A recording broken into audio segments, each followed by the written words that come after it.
गांव की चिठानी। शांति अपने दो बेटों अर्नव और आरुष के साथ शांति से जीवन बिता रही थी, लेकिन शांति के पति सोहन से उसकी कभी कभार थोड़ी अनबन हो जाती थी। एक दिन शांति रोज की तरह सुबह का खाना बना रही थी, तभी दरवाजे की घंटी बजी।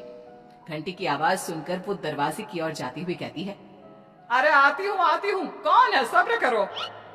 शांति दरवाजा खोलती है तो देखती है कि उसके जेठ मोहनदास सामने खड़े होते हैं। वो सक पकाकर अपना घूंघट करती है और पैर छूकर कहती है, आइए आइए जेठ जी। कैसी हो शांति? जी मैं तो बिल्कुल ठीक हूँ, सब आपकी मेहरबानी है भाई साहब। शांति और मोहनदास की बातें सुनकर शांति का पति सोहन और उसके दोनों बेटे बाहर आ जाते हैं। अरे भैया राम राम, कैसे हो आप? राम राम भाई। अरे शांति, ऐसे खड़ी खड़ी क्या देख रही हो? चाय कॉफी कुछ लेकर आओ, भैया आए हैं। शांति तेजी से रसोई की ओर आगे बढ़ती हुई कहती है, अरे मेरी माँ, गेट खोलने के चक्कर में मेरे तो चावल ही जल गए। वो दौड़ी दौड़ी रसोई में जाती है और देखती है कि सारे चावल जल गए हैं। वो दोबारा चावल बनाने में लग जाती है। इतने में सोहन आवाज लगाता है, अरे शांति, तुम्हारे चावल का रोना खत्म हो गया हो तो चाय ले आओ। जी लाती हूँ अभी। शांति जल्दी जल्दी चाय बनाती है और मोहनदास को चाय देती है। सब एक दूसरे की खैर खबर पूछते हुए चाय पीते हैं। चाय खत्म होती ही मोहनदास शांति की ओर देखते हुए मजाक में कहते हैं, शांति, अब तुम्हारी चाय में दम नहीं रहा, अब हमें चाय बनाने वाली बदलनी पड़ेगी। ये कैसे मुमकिन होगा जेठ जी? घर और बाहर का सारा काम मुझे ही करना पड़ता है और कभी कभी जल्दी जल्दी के चक्कर में काम बिगड़ जाते हैं, जैसे आज चावल जल गए। अरे इसी का तो हल लेकर आया हूँ। मैंने रिश्ता देखा है अर्नव और आरुष के लिए। दोनों लड़कियां बहुत सुंदर और सुशील है। अगर आप दोनों इजाजत दें तो बात करूँ आगे। सोहन और शांति रिश्ते की बात सुनकर कहते हैं, अब ठीक है, बात चलाइए ना भैया, पर पहले लड़की के बारे में कुछ बताइए तो सही।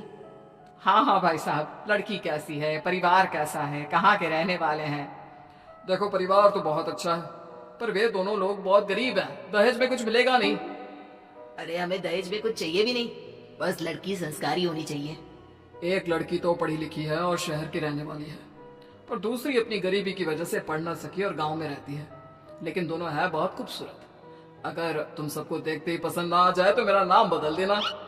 हाँ, पर तो हम आके मूंद कर भरोसा कर सकते हैं भैया। आप आगे बात चलाइए, हम शादी करने को तैयार हैं। कुछ ही दिन में अर्नव और आरुष की शादी हो जाती है। आरुष की शादी अनपढ़ लड़की मंजरी से हो जाती है, जो कि बहुत भोली भी होती है, और अर्नव की शादी पढ़ी लिखी लड़की तनुजा से हो जाती है, जो कि घमंडी और चालू होती है। एक दिन मंजरी घर के काम कर रही थी कि अचानक शांति उसे आवाज लगाती है, बड़ी बहू, ओ बड़ी बहू, मंजरी जल्दी यहाँ आओ। मंजरी जल्दी जल्दी शांति के पास जाती है। बेटा मेरे पैर दबा दे, बहुत दर्द हो रहा है। जी माँ जी, बस बर्तन धोकर आती हूँ। अरे बैठ यहाँ, मेरे पैर में बहुत तेज दर्द हो रहा है। बर्तन छोटी बहू धो लेगी। मंजरी शांति के पैर दबाने लगती है तो शांति तनुजा को आवाज लगाती है, छोटी बहू, ओ छोटी बहू। तनुजा थोड़ी देर से आराम से चलकर आती है। जी माँ जी, आपने बुलाया मुझे? आपको कोई काम था क्या? तू कुछ काम कर रही है या? शांति की बात काटते हुए तनुजा बोलती है, कुछ नहीं माँ, फोन पर अपने घर पर बात कर रही थी। अरे बाद में बात करियो अपने घर वालों से, पहले जाके बर्तन धो ले। तनुजा मुंह बनाते हुए अपनी जिठानी की ओर देखती है और मन ही मन कहती है, ये महारानी वहां बैठी है, ये नहीं कि बर्तन धो ले। मैंने इतनी पढ़ाई बर्तन धोने के लिए की थी क्या? तनुजा दांत पीसकर वहां से चली जाती है। अगले दिन सब दफ्तर चले जाते हैं, तभी डाकिया चिट्ठी लाता है। शांति चिट्ठी लेकर मंजरी से कहती है, बड़ी बहू, जरा छोटी बहू को बुलाना, एक चिट्ठी आई है। मेरी तो आंखें कमजोर है तो मुझसे पढ़ा नहीं जाएगा। मंजरी तनुजा के पास जाकर कहती है, तनुजा, तुम्हें माँ जी बुला रही हैं। मुझ पर हुक्म मत चलाओ, काम बताओ काम। अरे मैंने तुम पर कहाँ हुक्म चलाया, और हुक्म चला भी दूंगी तो क्या हुआ? तुम तो मेरी छोटी बहन की तरह हो ना। तुम जैसी अनपढ़, जाहिल और गांव की गवार मेरी बहन नहीं हो सकती। बेचारी मंजरी तनुजा की बात सुनकर अपना सा मुंह लेकर रह गई। कोई चिट्ठी आई है, माँ जी तुमसे पढ़वाना चाहती है, बस इसलिए बुला रही हैं। मुंह टेढ़ा करके तनुजा मंजरी का मजाक बनाती हुई कहती है, अनपढ़ कहीं की। तनुजा का ऐसा बर्ताव देखकर बड़ी बहू बहुत दुखी होती है। तनुजा को अपनी पढ़ाई का घमंड इतना हो गया कि अब वो घर के कोई काम नहीं करती और अपनी जिठानी का मजाक बनाती रहती। तनुजा का ये बर्ताव अब उसकी सास को भी नजर आने लगा था। एक दिन शांति ने अपनी बड़ी बहू से कहा, मंजरी, तनुजा हर समय तुम्हारा मजाक उड़ाती है, तुम्हें गुस्सा नहीं आता क्या? आता तो है माँ जी, लेकिन मैं क्या करूं? जब भी उसे कुछ बोलती हूँ वो और भी जली कटी बातें मुझे सुनाकर चली जाती है। मैं उसे अपनी छोटी बहन की तरह प्यार करती हूँ, लेकिन उसके दिल में मेरे लिए कोई इज्जत नहीं। बहू, तूने वो कहावत सुनी है, जुल्म करने वाले से ज्यादा जुल्म सहने वाला अपराधी होता है।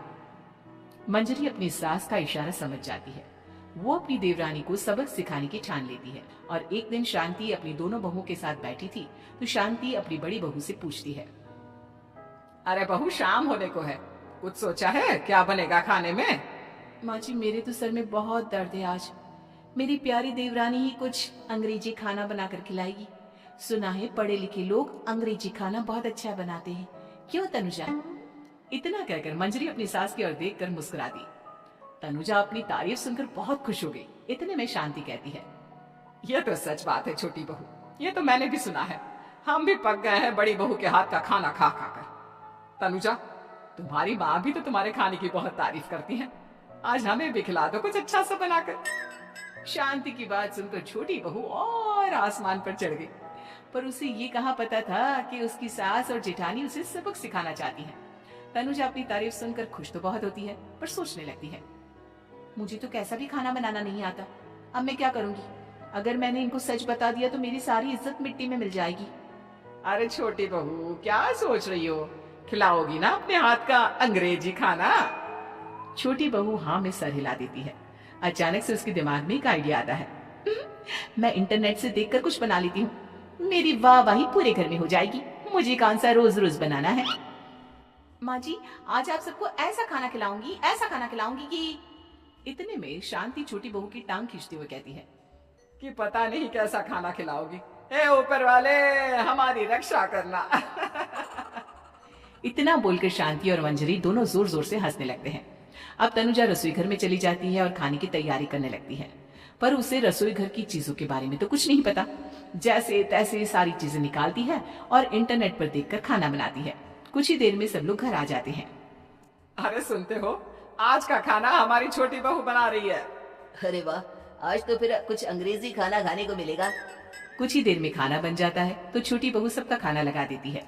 इतने में बड़ी बहू कहती है, क्या बात है देवरानी जी, आज तो बहुत अच्छी खुशबू आ रही है। ये बात तो सही कही बड़ी बहू तूने, खुशबू तो अच्छी है, ऐसी खुशबू तो मेरे खाने में भी नहीं आती। सब मिलकर छोटी बहू की बहुत तारीफ करते हैं और छोटी बहू सातवें आसमान पर बैठ जाती है। अब सभी खाना खाते हैं। जल्दी जल्दी दो, अब तो मुंह में पानी आ रहा है। हाँ हाँ, मुझसे भी नहीं रुका जा रहा। जैसे ही सोहन एक निवाला खाता है तो उसकी आंखों से पानी आने लगता है। ये देखकर शांति सोहन से पूछती है, क्या हुआ जी, खाना इतना अच्छा बना है कि आंखों से पानी आ गया? सोहन चुप रहता है और धीरे धीरे से खाना शुरू कर देता है। इतने में सोहन छोटी बहू से कहता है, बेटे तुम भी तो खाओ, तुम क्यों रुकी हो, खाना सच में बहुत अच्छा है। ये कहकर सोहन जोर से हंस देता है। फिर सब खाना खाने लगते हैं, लेकिन खाने में नमक और मिर्च तेज हो गई थी। तनुजा से कोई कुछ नहीं बोलता, बल्कि उसे भी खाने को कहते हैं। जैसे ही छोटी बहू खाना खाती है वो पानी पानी कहकर चिल्लाती है, पानी, इसमें तो पानी। ये खाना तो सच में इतना अच्छा बना है कि हमारे साथ साथ देवरानी जी भी इसके स्वाद को कभी नहीं भूल पाएंगी। सही कहा बहू। तनुजा को अपनी गलती का एहसास हुआ और उसने अपनी सास से कहा, माँ जी ये मेरी गलती नहीं है, इंटरनेट पर दिखाया था कि 4 चम्मच नमक और मिर्च डालने हैं। अब मंजरी को भी मौका मिल गया और उसने तनुजा पर तंज कसा, नाच न जाने आंगन टेढ़ा, हर जगह अपनी पढ़ाई दिखाती हो, दूसरों का मजाक उड़ाती हो। अब पता चला ना, हर चीज में पढ़ाई काम नहीं आती। और तुम तो शहर में रही हो, तुम्हें तो मुझसे भी अच्छा खाना बनाना आना चाहिए ना। बेटा, अगर तूने ठीक से सब सीखा होता तो आज तुझे शर्मिंदा नहीं होना पड़ता। बात शहर या गांव की नहीं होती। मंजरी गांव से आई है, लेकिन उसे घर का काम करना और खाना बनाना सब अच्छी तरह से आता है। तुम शहर में रही हो, तुमने ये सब क्यों नहीं सीखा? छोटी बहू सर नीचा कर सबसे माफी मांगती है और बहुत शर्मिंदा होती है। दीदी मुझे माफ कर दो, मैंने आपको बहुत बुरा भला कहा, पर आपने मुझे हमेशा ही माफ किया। आज मुझे अपनी गलती का एहसास हो गया है। अब दोनों बहुएं मिलकर घर का काम करने लगी और एक दूसरे को अपने गुण बांटने लगी। मंजरी ने अपनी देवरानी को खाना बनाना और घर का काम करना सिखाया, वहीं तनुजा ने भी अपनी जेठानी को पढ़ना लिखना सिखाया। शांति और सोहन ऐसी बहुएं पाकर बहुत खुश थे।